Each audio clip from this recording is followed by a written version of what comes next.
ਲੁਧਿਆਣੇ ਦੇ ਵਿੱਚ ਲੋਕਾਂ ਦੀ ਅਕਸਰ ਸ਼ਿਕਾਇਤ ਇਹ ਹੈ ਕਿ ਸਾਡੇ ਮਾਸਕ ਵੀ ਲੱਗਿਆ ਹੁੰਦਾ ਹੈ, ਸਾਡੇ ਕੋਲ ਕਾਗਜ਼ ਵੀ ਪੂਰੇ ਹੁੰਦੇ ਨੇ, ਫਿਰ ਵੀ ਪੁਲਿਸ ਮੁਲਾਜ਼ਮ ਸਖਤੀ ਨਾਲ ਉਹਨਾਂ ਦਾ ਚਲਾਨ ਕੱਟਦੇ ਨੇ। ਕੋਈ ਵੀ ਮੁਲਾਜ਼ਮ ਜੇ ਕਿਸੇ ਦਾ ਚਲਾਨ ਕੱਟਦਾ ਹੈ ਤੇ ਆਪਣੀ ਲਾਈਫ ਨੂੰ ਵੀ ਰਿਸਕ ਦੇ ਉੱਪਰ ਲਗਾ ਰਿਹਾ ਹੈ। ਜਿਹਦੇ ਕੋਲ ਮਾਸਕ ਹੁੰਦਾ ਹੈ, ਲਗਾਇਆ ਨਹੀਂ ਹੁੰਦਾ, ਚਲਾਨ ਹੋ ਜਾਂਦਾ। ਜਦੋਂ ਚਲਾਨ ਕਰਨ ਲੱਗਦੇ ਕਹਿੰਦੇ ਜੀ ਮਾਸਕ ਸਾਡੀ ਪਾਕਟ ਦੇ ਵਿੱਚ ਰੱਖਿਆ ਸੀ, ਲਗਾ ਰਹੇ ਹਾਂ ਜੀ, ਹੁਣੇ 1 ਮਿੰਟ ਪਹਿਲਾਂ ਕੱਢਿਆ ਸੀ। ਮੁਲਾਜ਼ਮਾਂ ਨੂੰ ਵੀ ਅਸੀਂ ਗਾਈਡ ਕਰਦੇ ਰਹਿੰਦੇ ਹਾਂ ਕਿ ਇਸ ਤਰੀਕੇ ਦੀ ਪਬਲਿਕ ਦੇ ਨਾਲ ਪ੍ਰੋਪਰ ਬਿਹੇਵ ਕਰਨਾ ਹੈ। ਐਂਡ ਸਾਡਾ ਜਿਹੜਾ ਮੇਨ ਮਕਸਦ ਹੈ ਉਹ ਮੇਨ ਮਕਸਦ ਇਹ ਹੈ ਕਿ ਆਪਾਂ ਕੰਪਲਾਈਂਸ ਕਰਾਉਣੀ ਹੈ। ਲੋਕਾਂ ਦੀ ਹੈਲਪ ਲਈ ਰੂਲ ਬਣਾਏ ਹੋਏ ਸਰਕਾਰ ਨੇ ਐਂਡ ਲੋਕਾਂ ਦੀ ਸੇਫਟੀ ਲਈ ਉਹਨਾਂ ਦੀ ਲੋਕਾਂ ਤੋਂ ਹੀ ਕੰਪਲਾਈਂਸ ਕਰਨੀ। ਹੁਣ ਤੱਕ ਸਾਡੇ 320 ਪੁਲਿਸ ਮੁਲਾਜ਼ਮ ਕੋਰੋਨਾ ਪੋਜ਼ਿਟਿਵ ਆ ਚੁੱਕੇ ਹਨ। ਜੇ ਪੰਜਾਬ ਦੀ ਗੱਲ ਕਰੀਏ ਤਾਂ ਲੁਧਿਆਣੇ ਦੇ ਵਿੱਚ ਸਭ ਤੋਂ ਵੱਧ ਕੋਰੋਨਾ ਦਾ ਪ੍ਰਕੋਪ ਚੱਲ ਰਿਹਾ ਹੈ। ਤੇ ਉਹਨਾਂ ਨੇ ਫਿਰ ਸਾਨੂੰ ਇੱਕ ਕਿੱਟ ਦਵਾਈਆਂ ਵਗੈਰਾ ਲਿਖ ਕੇ ਦਿੱਤੀਆਂ ਕਿ ਜੀ ਇਹ ਦਵਾਈਆਂ ਜੇ ਬੰਦੇ ਕੋਲ ਹੈਗੀਆਂ ਤੇ ਉਸ ਨੂੰ ਹਸਪੀਟਲ ਕੰਸਲਟੇਸ਼ਨ ਦੀ ਵੀ ਲੋੜ ਨਹੀਂ। ਜੇ ਸਤਿ ਸ਼੍ਰੀ ਅਕਾਲ ਜੀ, ਹਕੀਕਤ ਟੀਵੀ ਪੰਜਾਬੀ ਦੇਖ ਰਹੇ ਸਾਡੇ ਸਾਰੇ ਦਰਸ਼ਕਾਂ ਦਾ ਸਵਾਗਤ। ਮੈਂ ਹਾਂ ਕਾਸਿਫ ਫਾਰੂਕੀ। ਇੰਨੇ ਦਿਨੀ ਜ਼ਿਲ੍ਹਾ ਲੁਧਿਆਣਾ ਕਰੋਨਾ ਵਾਇਰਸ ਨੂੰ ਲੈ ਕੇ ਕਾਫੀ ਚਰਚਾ ਦੇ ਵਿੱਚ ਆਇਆ ਹੋਇਆ ਹੈ ਔਰ ਇਸ ਤੋਂ ਇੱਕ ਕਦਮ ਅੱਗੇ ਵੱਧ ਕੇ ਜ਼ਿਲ੍ਹਾ ਲੁਧਿਆਣੇ ਦੇ ਵਿੱਚ ਜਿਹੜੇ ਪੁਲਿਸ ਕਮਿਸ਼ਨਰ ਦੇ ਅੰਡਰ ਪੁਲਿਸ ਮੁਲਾਜ਼ਮ ਆਉਂਦੇ ਨੇ ਉਹਦਾ ਵਿੱਚੋਂ 320 ਪੁਲਿਸ ਮੁਲਾਜ਼ਮ ਕਰੋਨਾ ਪੋਜ਼ਿਟਿਵ ਪਾਏ ਗਏ ਨੇ। ਅਜਿਹੇ ਦੇ ਵਿੱਚ ਪੁਲਿਸ ਕਮਿਸ਼ਨਰ ਰਾਕੇਸ਼ ਅਗਰਵਾਲ ਹੁਣੇ ਅੱਗੇ ਆਏ ਨੇ। ਆਪਣੇ ਪੁਲਿਸ ਮੁਲਾਜ਼ਮਾਂ ਦੀ ਗੱਲ ਹੋਵੇ ਜਾਂ ਫਿਰ ਲੁਧਿਆਣਾ ਦੇ ਲੋਕਾਂ ਦੀ ਜਾਂ ਉਹਨਾਂ ਦੇ ਪੁਲਿਸ ਮੁਲਾਜ਼ਮਾਂ ਦੇ ਪਰਿਵਾਰਾਂ ਦੀ ਗੱਲ ਹੋਵੇ, ਉਹਨਾਂ ਨੇ ਇੱਕ ਕਿੱਟ ਜਿਹੜੀ ਡੀਐਮਸੀ ਦੇ ਡਾਕਟਰਸ ਵੱਲੋਂ ਰਿਕਮੈਂਡ ਕਰਕੇ ਜੋ ਵੀ ਕਰੋਨਾ ਵਾਇਰਸ ਪੋਜ਼ਿਟਿਵ ਪਾਇਆ ਜਾਂਦਾ ਮੁਲਾਜ਼ਮ, ਉਹਨਾਂ ਨੂੰ ਜਦੋਂ ਘਰ ਦੇ ਵਿੱਚ ਕੁਆਰੰਟੀਨ ਕੀਤਾ ਜਾਂਦਾ ਹੈ ਤਾਂ ਉਹ ਆਪਣੀ ਸਿਹਤ ਦਾ ਕਿਸ ਤਰੀਕੇ ਨਾਲ ਖਿਆਲ ਰੱਖਣ, ਡਾਕਟਰ ਨਾਲ ਗੱਲਬਾਤ ਕਰਕੇ, ਪ੍ਰਸ਼ਾਸਨ ਨਾਲ ਗੱਲਬਾਤ ਕਰਕੇ ਇੱਕ ਨਵੇਕਲਾ ਉੱਦਮ ਕੀਤਾ ਹੈ। ਕੀ ਉੱਦਮ ਹੈ ਉਹ ਵੀ ਅਸੀਂ ਸਮਝਾਂਗੇ। ਤੇ ਇਸ ਵੇਲੇ ਪੁਲਿਸ ਪ੍ਰਸ਼ਾਸਨ ਦੇ ਵਿੱਚ ਜਿਹੜਾ ਕਰੋਨਾ ਵਾਇਰਸ ਨੂੰ ਲੈ ਕੇ ਕਾਫੀ ਵੱਡਾ ਜਿਹੜਾ ਖਤਰਾ ਉਹ ਮੰਡਰਾ ਰਿਹਾ ਹੈ। ਗੱਲਬਾਤ ਕਰਦੇ ਹਾਂ ਸਾਡੇ ਨਾਲ ਪੁਲਿਸ ਕਮਿਸ਼ਨਰ ਰਾਕੇਸ਼ ਅਗਰਵਾਲ ਜੀ ਨੇ। ਰਾਕੇਸ਼ ਅਗਰਵਾਲ ਜੀ, ਇਹ ਦੱਸੋ ਪਹਿਲਾਂ ਤੇ ਤੁਹਾਡਾ ਇਹ ਆਈਡੀਆ ਆਇਆ ਕਿੱਥੋਂ? ਕਿਉਂਕਿ ਪੂਰੇ ਪੰਜਾਬ ਦੇ ਵਿੱਚ ਹੁਣ ਇਸ ਕਿਟਸ ਦੀ ਜਦੋਂ ਇਕਾਂਤਵਾਸ ਹੁੰਦਾ ਪੁਲਿਸ ਮੁਲਾਜ਼ਮ ਕੋਈ ਜਾਂ ਉਹਨਾਂ ਦੇ ਪਰਿਵਾਰ ਦੇ ਵਿੱਚੋਂ ਕਿਸੇ ਨੂੰ ਕਰੋਨਾ ਆਉਂਦਾ ਹੈ ਤਾਂ ਬਹੁਤ ਜ਼ਿਆਦਾ ਡਿਮਾਂਡ ਹੋ ਰਹੀ ਹੈ। ਕੀ ਕਾਰਨ ਮੰਨਦੇ?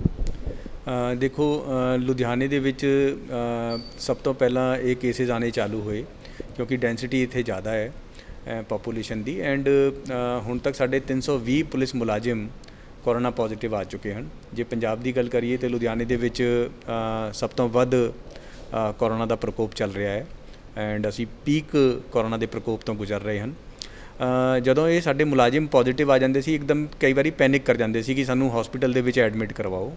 ਜਦੋਂ ਉਹ ਹਸਪੀਟਲ ਲੈ ਕੇ ਜਾਂਦੇ ਸੀ, ਡਾਕਟਰ ਸਾਹਿਬ ਕਹਿੰਦੇ ਸੀ ਇਹਨਾਂ ਨੂੰ ਕੋਈ ਇਸ ਤਰੀਕੇ ਦਾ ਸਿੰਪਟਮਸ ਨਹੀਂ ਹੈ ਕਿ ਹਸਪੀਟਲ ਦੇ ਵਿੱਚ ਰੱਖਿਆ ਜਾਵੇ, ਇਹਨਾਂ ਨੂੰ ਹੋਮ ਆਈਸੋਲੇਟ ਕਰ ਦਿੰਦੇ ਆ। ਫਿਰ ਉਹਨਾਂ ਨੂੰ ਉਹ ਨਾਲ ਹੀ ਮੈਡੀਸਿਨਸ ਪ੍ਰਿਸਕ੍ਰਾਈਬ ਕਰਦੇ ਸੀ, ਵਿਟਾਮਿਨਸ ਦੀ, ਟੈਂਪਰੇਚਰ ਵਗੈਰਾ ਮੈਜ਼ਰ ਕਰਨ ਲਈ ਥਰਮਾਮੀਟਰ ਵਗੈਰਾ। ਉਹ ਫਿਰ ਅਸੀਂ ਡਾਕਟਰ ਸਾਹਿਬ ਤੋਂ ਇੱਕ ਰਿਕਮੈਂਡੇਸ਼ਨ ਜਨਰਲ ਬਣਵਾਈ ਕਿ ਜਿਹੜੇ ਬੰਦੇ ਨੂੰ ਹੋਮ ਆਈਸੋਲੇਟ ਕਰਨਾ ਹੁੰਦਾ ਉਸ ਨੂੰ ਆਪਾਂ ਹਸਪੀਟਲ ਵੀ ਨਾ ਲੈ ਕੇ ਜਾਈਏ ਜਦੋਂ ਉਸਨੂੰ ਸਿੰਪਟਮ ਹੀ ਹੈ ਨਹੀਂ, ਅਸੀਂ ਉਸ ਨੂੰ ਗਾਈਡ ਕਰ ਦਈਏ। ਅਤੇ ਉਹਨਾਂ ਨੇ ਫਿਰ ਸਾਨੂੰ ਇੱਕ ਕਿੱਟ ਦਵਾਈਆਂ ਵਗੈਰਾ ਲਿਖ ਕੇ ਦਿੱਤੀਆਂ ਕਿ ਜੀ ਇਹ ਦਵਾਈਆਂ ਜੇ ਬੰਦੇ ਕੋਲ ਹੈਗੀਆਂ ਅਤੇ ਉਸ ਨੂੰ ਹਸਪੀਟਲ ਕੰਸਲਟੇਸ਼ਨ ਦੀ ਵੀ ਲੋੜ ਨਹੀਂ। ਜੇ ਉਹਦਾ ਰਿਜ਼ਲਟ ਪੋਜ਼ੀਟਿਵ ਆ ਗਿਆ ਉਹ ਘਰ ਦੇ ਵਿੱਚ ਹੀ ਰਹਿ ਕੇ ਇਹ ਦਵਾਈਆਂ ਵਗੈਰਾ ਲੈ ਲਵੇ, ਆਪਣਾ ਧਿਆਨ ਰੱਖੇ ਅਤੇ ਉਹ 14-15 ਦਿਨ ਦੇ ਵਿੱਚ ਹੀ ਠੀਕ ਹੋ ਜਾਵੇਗਾ। ਜੇ ਫਿਰ ਵੀ ਕੋਈ ਉਸ ਨੂੰ ਕੋਈ ਪ੍ਰੋਬਲਮ ਹੁੰਦੀ ਹੈ, ਉਹ ਜੇ ਪ੍ਰੋਬਲਮ ਹੁੰਦੀ ਹੈ ਉਸ ਬੰਦੇ ਨੂੰ ਹੀ ਹਸਪੀਟਲ ਭੇਜਿਆ ਜਾਵੇ ਤਾਂ ਕਿ ਇੱਕ ਤਾਂ ਹਸਪੀਟਲਸ 'ਤੇ ਵੀ ਬੋਝ ਘੱਟ ਜਾਂਦਾ ਹੈ।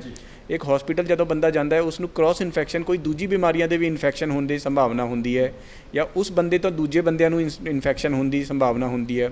ਸਪੋਜ਼ ਕੋਈ ਬੰਦਾ ਗਿਆ ਹਸਪੀਟਲ, ਉਹਨੂੰ ਕੋਰੋਨਾ ਹੈ, ਉੱਥੇ ਕੋਈ ਡੇਂਗੂ ਦਾ ਮੱਛਰ ਵੀ ਘੁੰਮ ਰਿਹਾ, ਉਹ ਡੇਂਗੂ ਦਾ ਮੱਛਰ ਜੇ ਉਸ ਨੂੰ ਕੱਟ ਜਾਂਦਾ ਅਤੇ ਉਹ ਡੇਂਗੂ ਵੀ ਸਿੰਪਟਮਸ ਉਸ ਦੇ ਵਿੱਚ ਆ ਸਕਦੇ ਆ, ਉਹ ਡਬਲ ਪ੍ਰੋਬਲਮਸ ਕ੍ਰੀਏਟ ਹੁੰਦੀ ਹੈ। ਇਸ ਕਰਕੇ ਉਹ ਡਾਕਟਰਸ ਦੀ ਰਿਕਮੈਂਡੇਸ਼ਨ ਦੇ ਹਿਸਾਬ ਨਾਲ ਅਸੀਂ ਫਿਰ ਇੱਕ ਕਿੱਟ ਮੁਲਾਜ਼ਮਾਂ ਲਈ ਬਣਾਈ।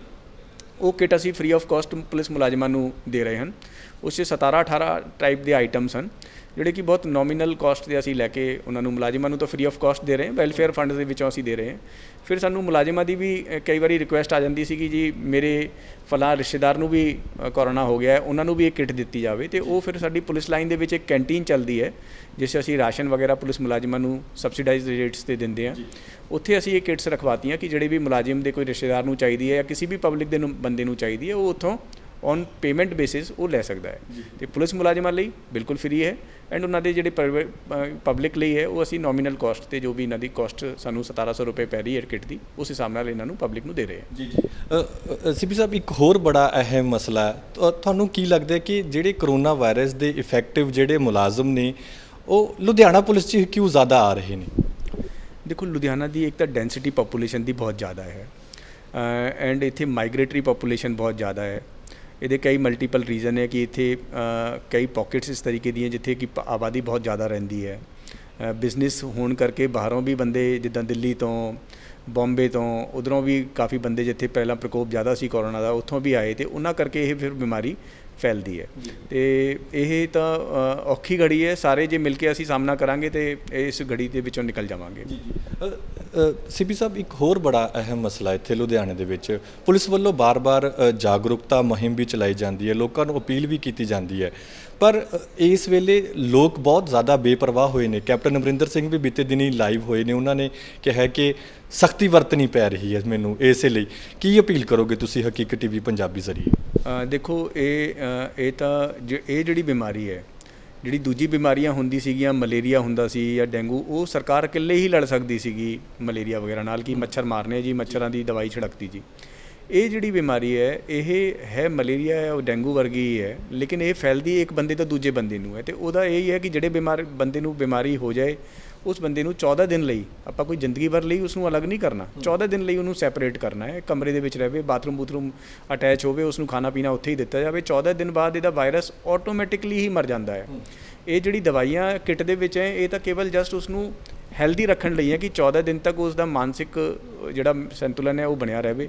Vitamin C, vitamin D, zinc, ਇਹ ਸਾਰੀਆਂ ਉਹਦੀ ਬਾਡੀ ਇਮਿਊਨਿਟੀ ਦੇ ਲਈ ਹੈ ਕਿ ਤਾਂ ਕਿ ਉਹ ਜਿਹੜਾ ਸਿੰਪਟਮ ਹੈ ਉਹ 14 ਦਿਨ ਤੋਂ ਵੀ ਪਹਿਲਾਂ ਖਤਮ ਹੋ ਜਾਏ। ਜੇ ਉਹ ਦਵਾਈਆਂ ਇਹ ਵਾਲੀ ਨਹੀਂ ਵੀ ਲਊਗਾ ਤਾਂ ਵੀ ਕੋਈ ਪ੍ਰੋਬਲਮ ਨਹੀਂ ਹੁੰਦੀ ਵੈਸੇ, ਲੇਕਿਨ ਇਹ ਤਾਂ ਜਸਟ ਓਵਰ ਸ਼ੋਰ ਕਰਨ ਲਈ ਹੈ ਕਿ ਕੋਈ ਕਿਸੇ ਤਰੀਕੇ ਦਾ ਕੋਈ ਕਮੀ ਪੇਸ਼ੀ ਨਾ ਰਹਿ ਜਾਵੇ। ਐਂਡ ਜਿਹੜੇ ਕੋਈ ਮਾੜੇ ਮੋਟੇ ਸਿੰਪਟਮਸ ਹੁੰਦੇ ਹੈ, ਸਪੋਜ਼ ਕਈ ਵਾਰੀ ਕੀ ਹੁੰਦਾ ਸੀ ਕਿ ਜੇ ਮੁਲਾਜ਼ਮ ਨੂੰ ਕੋਈ 101 ਬੁਖਾਰ ਹੋ ਗਿਆ, 100 ਬੁਖਾਰ ਹੋ ਗਿਆ ਰਾਤ ਨੂੰ, ਉਹ ਪੈਨਿਕ ਕਰ ਜਾਂਦਾ ਸੀ ਕਿ ਜੀ ਮੈਂ ਤਾਂ ਜੀ ਹਸਪੀਟਲ ਜਾਣਾ ਜੀ, ਹਸਪੀਟਲ। ਇਹ 'ਚ ਡੋਲੋ ਦੀ ਟੈਬਲੇਟ ਲਿਖੀ ਹੋਈ ਹੈ, ਪੈਰਾਸੀਟਾਮੋਲ ਹੈ, ਡੋਲੋ 650। ਉਹ ਟੈਬਲੇਟ ਮੁਲਾਜ਼ਮ ਜੇ ਉਹ ਕਿਸੇ ਨੂੰ ਹੁੰਦਾ, ਉਹਨਾਂ ਨੂੰ ਪਤਾ ਹੈ ਕਿ ਜੇ ਉਹ ਮੈਡੀਸਿਨ ਅਸੀਂ ਲੈ ਲੈਣੀ ਹੈ, ਉਹ ਬੁਖਾਰ ਨੂੰ ਇੱਕਦਮ ਹੀ ਡਾਊਨ ਕਰ ਦਿੰਦੀ ਹੈ। ਅਤੇ ਇਸ ਕਰਕੇ ਕਿਉਂਕਿ ਇਹ ਵਾਇਰਲ ਹੈ, ਵਾਇਰਸ ਹੈ, ਇੱਕ ਵਾਰੀ ਤਾਂ ਇਹਨੇ ਬੁਖਾਰ ਕਰਨਾ ਹੀ ਕਰਨਾ ਹੈ, ਬੁਖਾਰ ਕਰਨਾ ਹੈ ਜਾਂ ਖਾਂਸੀ ਲੱਗਣੀ ਹੈ ਜਾਂ ਸਮੈਲ ਜਾਣੀ ਹੈ, ਉਹ ਸਾਰਿਆਂ ਦੇ ਉਹ ਸਿੰਪਟਮਸ ਨੂੰ ਕੰਟਰੋਲ ਕਰਨ ਲਈ ਇਹ ਦਵਾਈਆਂ ਇਸ ਕਿੱਟ ਦੇ ਵਿੱਚ ਹੈਗੀਆਂ ਹੈ। ਜੀ। ਅਤੇ ਇੱਕ ਦਾ ਸਵਾਲ ਸੀਪੀ ਸਾਹਿਬ ਲੁਧਿਆਣੇ ਨੂੰ ਲੈ ਕੇ ਹੀ ਹੈ। ਲੁਧਿਆਣੇ ਦੇ ਵਿੱਚ ਲੋਕਾਂ ਦੀ ਅਕਸਰ ਸ਼ਿਕਾਇਤ ਇਹ ਹੈ ਕਿ ਸਾਡੇ ਮਾਸਕ ਵੀ ਲੱਗਿਆ ਹੁੰਦਾ, ਸਾਡੇ ਕੋਲ ਕਾਗਜ਼ ਵੀ ਪੂਰੇ ਹੁੰਦੇ ਨੇ, ਫਿਰ ਵੀ ਪੁਲਿਸ ਮੁਲਾਜ਼ਮ ਸਖਤੀ ਨਾਲ ਉਹਨਾਂ ਦਾ ਚਲਾਨ ਕੱਟ ਦਿੰਦੇ ਨੇ। ਕੀ ਕਹੋਗੇ ਪੁਲਿਸ ਮੁਲਾਜ਼ਮਾਂ ਨੂੰ ਅਤੇ ਲੋਕਾਂ ਨੂੰ? ਦੇਖੋ, ਅਸੀਂ ਤਾਂ ਲੋਕਾਂ ਦੀ ਹੈਲਪ ਲਈ ਹੈ ਐਂਡ ਕੋਈ ਵੀ ਮੁਲਾਜ਼ਮ ਜੇ ਕਿਸੇ ਦਾ ਚਲਾਨ ਕੱਟਦਾ ਹੈ ਅਤੇ ਆਪਣੀ ਲਾਈਫ ਨੂੰ ਵੀ ਰਿਸਕ ਦੇ ਉੱਪਰ ਲਗਾ ਰਿਹਾ ਹੈ, ਕਿਉਂਕਿ ਜਦੋਂ ਆਪਾਂ ਚਲਾਨ ਕੱਟਦੇ ਹਾਂ, ਪਬਲਿਕ ਸਾਨੂੰ ਪੈਸੇ ਦਿੰਦੀ ਹੈ, ਉਹ ਚਲਾਨ ਦੇ ਪੈਸੇ ਅਸੀਂ ਆਪਣੇ ਹੱਥ ਲਗਾ ਕੇ ਆਪਣੇ ਕੋਲ ਰੱਖਣੇ ਹੁੰਦੇ ਹੈ। ਉਹ ਵਾਇਰਸ ਦਾ ਖਤਰਾ ਹੁੰਦਾ ਹੈ, ਕਦੀ ਵੀ ਇਸ ਤਰੀਕੇ ਦਾ ਹੋ ਹੀ ਨਹੀਂ ਸਕਦਾ ਕਿ ਮਾਸਕ ਲਗਾਇਆ ਹੋਵੇ। ਕਈ ਵਾਰੀ ਕੀ ਹੁੰਦਾ, ਪਬਲਿਕ ਦੇ ਕੋਲ ਮਾਸਕ ਹੁੰਦਾ ਹੈ, ਲਗਾਇਆ ਨਹੀਂ ਹੁੰਦਾ, ਚਲਾਨ ਹੋ ਜਾਂਦਾ। ਜਦੋਂ ਚਲਾਨ ਕਰਨ ਲੱਗਦੇ ਕਹਿੰਦੇ ਜੀ ਮਾਸਕ ਸਾਡੀ ਪਾਕਟ ਦੇ ਵਿੱਚ ਰੱਖਿਆ, ਅਸੀਂ ਲਗਾ ਰਹੇ ਹਾਂ ਜੀ, ਹੁਣੇ 1 ਮਿੰਟ ਪਹਿਲਾਂ ਕੱਢਿਆ ਸੀ। ਜਾਂ ਮਾਸਕ ਪ੍ਰੋਪਰ ਨਹੀਂ ਲਗਾਇਆ ਹੁੰਦਾ, ਉਹ ਮਾਸਕ ਥੱਲੇ ਨੂੰ ਹੁੰਦਾ ਹੈ। ਅਤੇ ਇਸ ਕਰਕੇ ਮੁਲਾਜ਼ਮਾਂ ਨੂੰ ਵੀ ਅਸੀਂ ਗਾਈਡ ਕਰਦੇ ਰਹਿੰਦੇ ਹਾਂ ਕਿ ਇਸ ਤਰੀਕੇ ਦੀ ਪਬਲਿਕ ਦੇ ਨਾਲ ਪ੍ਰੋਪਰ ਬਿਹੇਵ ਕਰਨਾ ਹੈ। ਐਂਡ ਸਾਡਾ ਜਿਹੜਾ ਮੇਨ ਮਕਸਦ ਹੈ, ਉਹ ਮੇਨ ਮਕਸਦ ਇਹ ਹੈ ਕਿ ਆਪਾਂ ਕੰਪਲਾਇੰਸ ਕਰਾਉਣੀ ਹੈ। ਲੋਕਾਂ ਦੀ ਹੈਲਪ ਲਈ ਰੂਲ ਬਣਾਏ ਹੋਏ ਹੈ ਸਰਕਾਰ ਨੇ, ਐਂਡ ਲੋਕਾਂ ਦੀ ਸੇਫਟੀ ਲਈ ਲੋਕਾਂ ਤੋਂ ਹੀ ਕੰਪਲਾਇੰਸ ਕਰਾਉਣੀ ਹੈ। ਕਿਤੇ ਨਾ ਕਿਤੇ ਵੀਡੀਓਜ਼ ਬਹੁਤ ਜ਼ਿਆਦਾ ਵਾਇਰਲ ਹੋ ਰਹੀਆਂ ਨੇ, ਲੋਕਾਂ ਨਾਲ ਧੱਕੇ ਕਰਦੇ ਨੇ। ਸੀਪੀ ਸਾਹਿਬ, ਉਹਨਾਂ ਨੂੰ ਕੀ ਕਹੋਗੇ? ਉਹ ਪੁਲਿਸ ਮੁਲਾਜ਼ਮਾਂ ਨੂੰ ਤੁਸੀਂ ਕੀ ਕਹੋਗੇ? ਦੇਖੋ, ਇਹ ਔਖੀ ਘੜੀ ਹੈ, ਕਿਉਂਕਿ ਇਹ ਹਰੇਕ ਬੰਦਾ ਇੱਕ ਬਹੁਤ ਔਖੀ ਘੜੀ ਤੋਂ ਗੁਜ਼ਰ ਰਿਹਾ ਹੈ। ਐਂਡ ਪਬਲਿਕ ਦਾ ਵੀ ਅਸੀਂ ਧੰਨਵਾਦ ਕਰਦੇ ਹਾਂ ਕਿ ਜੋ ਵੀ ਅਸੀਂ ਗਾਈਡਲਾਈਨਸ ਜਾਰੀ ਕਰਦੇ ਹਾਂ ਸਰਕਾਰ ਵੱਲੋਂ, ਪ੍ਰਸ਼ਾਸਨ ਵੱਲੋਂ, ਉਹ ਇਨ ਉਹਨਾਂ ਦੀ ਪਾਲਣਾ ਕਰਨ ਦੀ ਕੋਸ਼ਿਸ਼ ਕਰਦੇ ਹਾਂ। ਐਂਡ ਲਗਭਗ 99% ਬੰਦੇ, 95% ਬੰਦੇ ਪਾਲਣਾ ਕਰਦੇ ਹੈ। ਕੁਛ ਇੱਕ ਬੰਦੇ ਹੁੰਦੇ ਹੈ ਜੋ ਕਿ ਉਹਨਾਂ ਗਾਈਡਲਾਈਨਸ ਨੂੰ ਮਿਸਯੂਜ਼ ਕਰਦੇ ਹੈ। ਅਤੇ ਇਹ ਸਾਰਿਆਂ ਦੇ ਲਈ ਔਖੀ ਘੜੀ ਹੈ, ਪ੍ਰਸ਼ਾਸਨ ਲਈ ਵੀ ਹੈ, ਪੁਲਿਸ ਲਈ ਵੀ ਹੈ, ਪਬਲਿਕ ਲਈ ਵੀ ਹੈ। ਆਪਾਂ ਹੌਸਲੇ ਦੇ ਨਾਲ ਇਹਦਾ ਸਾਹਮਣਾ ਕਰਨਾ ਹੈ। ਐਂਡ 6 ਮਹੀਨੇ ਆਪਣੇ ਹੋ ਗਏ ਮੇਰੇ ਹਿਸਾਬ ਨਾਲ, ਜੇ 1 ਮਹੀਨੇ ਦਾ ਕੰਮ ਹੋ ਰਿਹਾ ਆਪਣੇ ਸਤੰਬਰ ਮਹੀਨੇ ਨੂੰ ਆਪਾਂ ਥੋੜ੍ਹਾ ਜਿਹਾ ਕਰ ਲਈਏ। ਐਂਡ ਮੈਨੂੰ ਉਮੀਦ ਹੈ ਕਿ ਅਗਲਾ ਜਿਹੜਾ ਮਹੀਨਾ ਆਉਣ ਵਾਲਾ ਹੈ ਉਹ ਆਪਣੇ ਲਈ ਨਵੀਆਂ ਆਸ਼ਾ ਦੀ ਕਿਰਨ ਲੈ ਕੇ ਆਵੇਗਾ ਤੇ ਆਪਾਂ ਵਧੀਆ ਤਰੀਕੇ ਨਾਲ ਇਸ ਬਿਮਾਰੀ ਦੇ ਜਾਲ ਤੋਂ ਬਾਹਰ ਨਿਕਲ ਪਾਵਾਂਗੇ। ਸੀਪੀ ਸਾਹਿਬ, ਹਸਪਤਾਲਾਂ ਦੇ ਵਿੱਚ ਬੜੇ ਧੱਕੇ ਦੀਆਂ ਸ਼ਿਕਾਇਤਾਂ ਮਿਲ ਰਹੀਆਂ ਨੇ। ਅੱਜ ਵੀ ਅਸੀਂ ਚੌੜਾ ਬਾਜ਼ਾਰ ਦੇ ਵਿੱਚ ਜਾ ਕੇ ਆਏ ਹਾਂ, ਲੋਕ ਬੜੇ ਦੁਖੀ ਨੇ ਨਿੱਜੀ ਹਸਪਤਾਲਾਂ ਤੋਂ। ਬੇਸ਼ੱਕ ਕੈਪਟਨ ਅਮਰਿੰਦਰ ਸਿੰਘ ਹੋਰਾਂ ਨੇ ਕਰੋਨਾ ਵਾਇਰਸ ਦੇ ਜਿਹੜੇ ਟੈਸਟ ਨੇ ਉਹ ਸਸਤੇ ਕਰਨ ਦਾ ਐਲਾਨ ਕਰ ਦਿੱਤਾ, ਪਰ ਹਸਪਤਾਲਾਂ ਨੂੰ ਕੀ ਸੁਨੇਹਾ ਦਵੋਗੇ? ਉਹਨਾਂ ਡਾਕਟਰਾਂ ਨੂੰ ਕੀ ਕਹੋਗੇ ਜਿਹੜੇ ਇਸ ਵੇਲੇ ਧੱਕਾ ਕਰ ਰਹੇ ਨੇ ਕਰੋਨਾ ਵਾਇਰਸ ਦੀ ਆੜ 'ਚ? ਦੇਖੋ, ਇਹ ਤਾਂ ਜੋ ਇਹ ਬਿਮਾਰੀ ਹੈ, ਇਹਦੇ ਵਿੱਚ ਤਾਂ ਹਰੇਕ ਬੰਦੇ ਨੂੰ ਆਪਣਾ ਯੋਗਦਾਨ ਪਾਉਣਾ ਚਾਹੀਦਾ ਹੈ।